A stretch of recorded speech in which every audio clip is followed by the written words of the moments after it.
primeiro descanso que analisaremos é o físico, que é obviamente o mais reconhecido e o primeiro a vir à mente em questão de cansaço. O descanso físico pode ser passivo, ou seja, aquele que conhecemos como descanso propriamente dito, dormir ou tirar aquela soneca mais prolongada a qualquer hora do dia. E existe também o descanso ativo, o descanso físico ativo, como o relaxamento muscular, o yoga e as atividades que ativam uma melhor circulação sanguínea. No sono passivo, recomenda-se dormir entre 7 e 9 horas por noite. Mas esse sono não significa apenas deitar e dormir. Há inclusive teorias que indicam que 4 a 5 horas apenas de sono por noite já seriam suficientes. Porque o que realmente interessa não é a quantidade de sono, mas a qualidade de sono. Nosso sono tem 4 estágios. Cada um deles tem características próprias, funções próprias e a duração também é própria. A mais importante delas se chama REM, ou REM, do inglês Rapid Eye Movement, ou movimento rápido dos olhos. As outras fases são chamadas de não REM, a N1, a N2 e a N3. Cada uma dessas fases precisa ser bem equilibrada para um bom descanso e a revigoração do corpo e da mente, ajudando no desenvolvimento da cognição, que é a faculdade de absorver conhecimento, e na saúde tanto do corpo físico quanto da mente. O sono mais importante também é a última fase dos 4 estágios. Assim que nos deitamos e começamos a entrar no que chamamos de vigília, ou seja, aquela fase entre a sonolência e o sono, é o estágio 1, ou N1. É o sono leve. Seus músculos começam a relaxar, as ondas do cérebro iniciam um período de modificação, respiração e coração começam a desacelerar. Depois vem o estágio 2, ou o N2. O movimento dos olhos param, a temperatura corporal diminui, os batimentos do coração e a respiração diminuem mais ainda. Há nessa fase uma atividade cerebral distinta que evita você a não acordar por qualquer coisa. Essa fase chega a 25 minutos, mas ela se repete várias vezes por noite. Chegamos então no N3, é o sono profundo. Essa é a fase que vai definir se você vai acordar bem disposto ou não na manhã seguinte, pois estímulos externos não acordam você com tanta facilidade. É nessa fase que seu corpo secreta o hormônio do crescimento, a imunidade e a criatividade. O N3 também vai e vem em ciclos ao longo da madrugada. E eis que chega a ele, o sono REM. Mas por que tanto alarde em torno dele? Porque essa é a fase onde ocorrem os sonhos e a consolidação da memória, ou seja, é aquele botão de salvar que usamos em um processador de texto. Para gravar o que foi aprendido durante o dia, é no sono REM que isso acontece. Durante o REM, seus olhos se movem rapidamente, daí o nome, seus batimentos cardíacos se aceleram e sua respiração se torna irregular. Seu cérebro entra em alta atividade como se estivesse acordado, e as ondas cerebrais tornam-se mais variáveis. Seu corpo opera como se você estivesse acordado, exceto pelo relaxamento dos seus músculos e os olhos que permanecem fechados. O primeiro ciclo do sono REM começa 1h30 depois que você adormece. Mas a maior parte do sono REM acontece depois do meio da madrugada.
sensorial.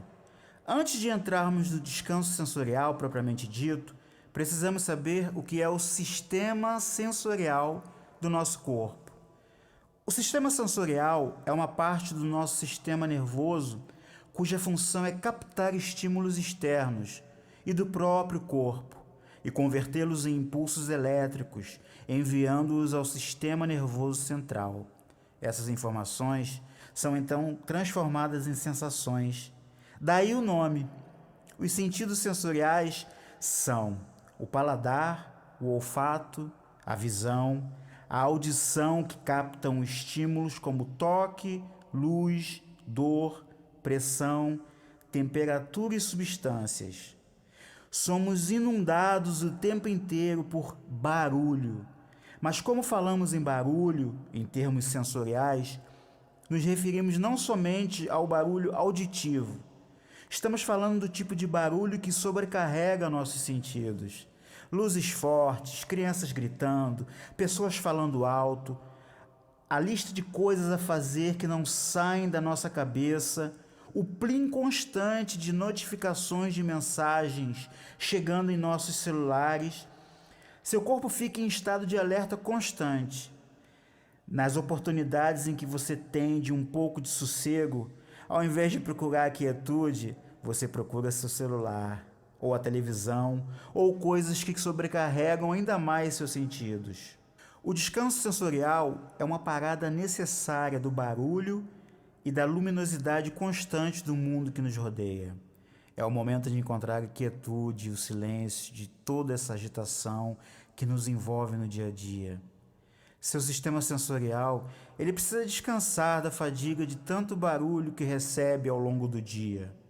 Sem esse descanso, você corre o risco de a qualquer momento gritar com seu filho ou arranjar uma briga com seu marido ou com sua mulher por coisas mínimas.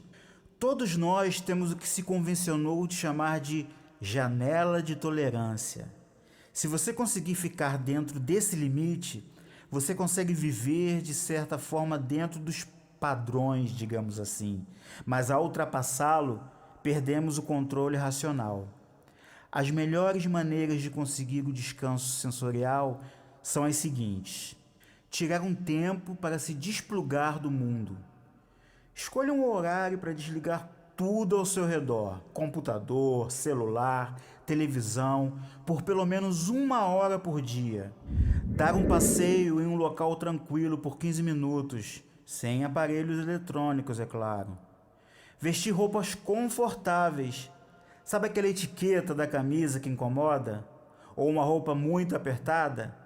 Elas podem sobrecarregar o sentido sensorial do toque. Use roupas que você se sinta bem.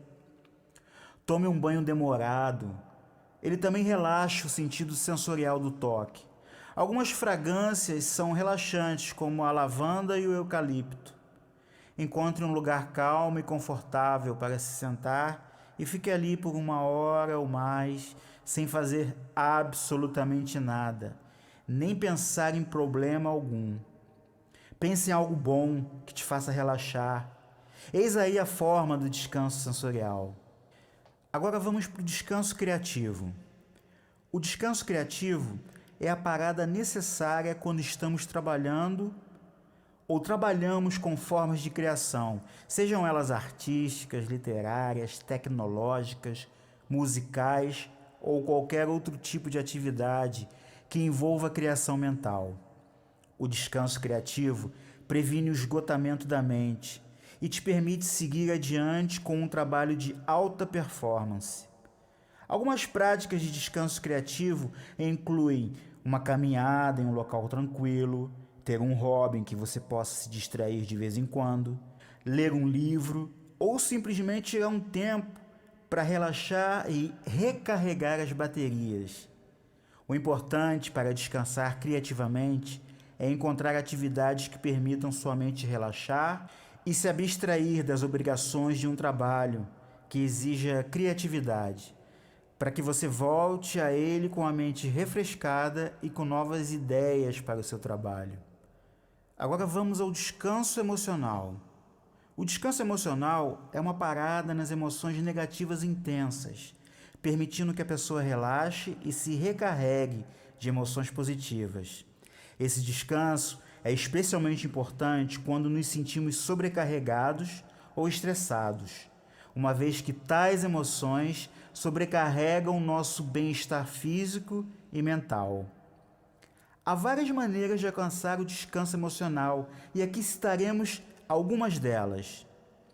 A primeira, tente se envolver em atividades que te tragam alegria e relaxamento, tais como ler, ouvir música de sua preferência ou passar mais tempo na natureza. Focar no momento presente, se envolver em cuidados pessoais como dormir as horas suficientes, se exercitar e se alimentar bem. Procurar ajudar os amigos e parceiros ou até mesmo procurar ajuda profissional se for preciso. Impor limites nas atividades que estressam emocionalmente e buscar um tempo para se recarregar das emoções positivas, priorizando o seu bem-estar. É importante fazer paradas e se permitir descansar e se recarregar emocionalmente para manter um equilíbrio saudável na vida. O quinto descanso é o descanso social, que é o estado de relaxamento e diversão sem estresse e um sentido de contentamento. Esse tipo de descanso pode envolver atividades como passar um tempo numa boa reunião com amigos ou família, se você não tiver problemas em família, é claro. Participar de algum hobby ou atividades que levam diversão à sua vida, ou simplesmente tirar um tempo para relaxar e se desconectar dos problemas do dia a dia. O descanso social é uma forma de nos conectarmos com outras pessoas e fortalecer as relações sociais, pois é muito importante encontrar um equilíbrio entre trabalho e descanso. E tirar um tempo para o descanso social faz parte de uma vida saudável. Agora, o penúltimo descanso que veremos, o descanso espiritual. Apesar do nome, o descanso espiritual não tem nada a ver com práticas de religião ou crença, mas envolve meditação e uma palavra que está em voga ultimamente, mindfulness, que pode ser interpretada como um estado de atenção plena e a prática de se concentrar no presente. Nada de remoer o passado ou se preocupar demasiadamente e sem motivos, muitas vezes sem motivos, com o futuro. O importante é o agora. Isso ajuda em episódios de estresse e ansiedade. De acordo com estudos realizados em 2013 pelo Hospital Geral de Massachusetts, nos Estados Unidos, o mindfulness reduz a ansiedade. O descanso espiritual, através não só do mindfulness, mas da prática de oração para os que são religiosos, o contato com a natureza, as artes e a meditação tradicional, que aumenta a satisfação com o corpo e a cognição, o funcionamento executivo do cérebro e através da modificação de ondas específicas do cérebro, que regulam o fluxo de informações. O descanso espiritual ajuda a suprimir sensações desajustadas, de acordo com pesquisadores da Universidade de Harvard, também nos Estados Unidos. O descanso espiritual é uma forma de você se conectar com você mesmo, com o seu eu interior, e encontrar a paz e o equilíbrio por você mesmo no meio dos desafios caóticos e estressantes do dia a dia. Agora vamos para o último descanso, o descanso mental, que tem muito a ver com o desvencilhar de atitudes que demandam esforço mental relacionado ao trabalho remunerado, permitindo a mente relaxar e se recarregar. Ajuda a reduzir o estresse, melhorar o humor e aumentar a produtividade no trabalho e até mesmo em casa. Vamos demonstrar agora alguns meios de praticar o descanso mental. Por exemplo, dar algumas paradas do trabalho ou outras tarefas que exijam esforços mentais. Se envolver em atividades que levem sua mente a relaxar, tais como uma boa leitura, aquela que te agrada, dar uma caminhada sem pensar em preocupações ou fazer algo criativo. Novamente, a meditação entra em cena. Pratique mais meditação e uma boa noite de sono também. Exercícios físicos ou de relaxamento, tais como yoga ou uma boa massagem também valem. Assim, a noção que temos de descanso físico não é suficiente para nos livrarmos dos estresses do dia a dia. E hoje essa noção é coisa do passado. Depois desse vídeo, a palavra descanso nunca mais será a mesma para você.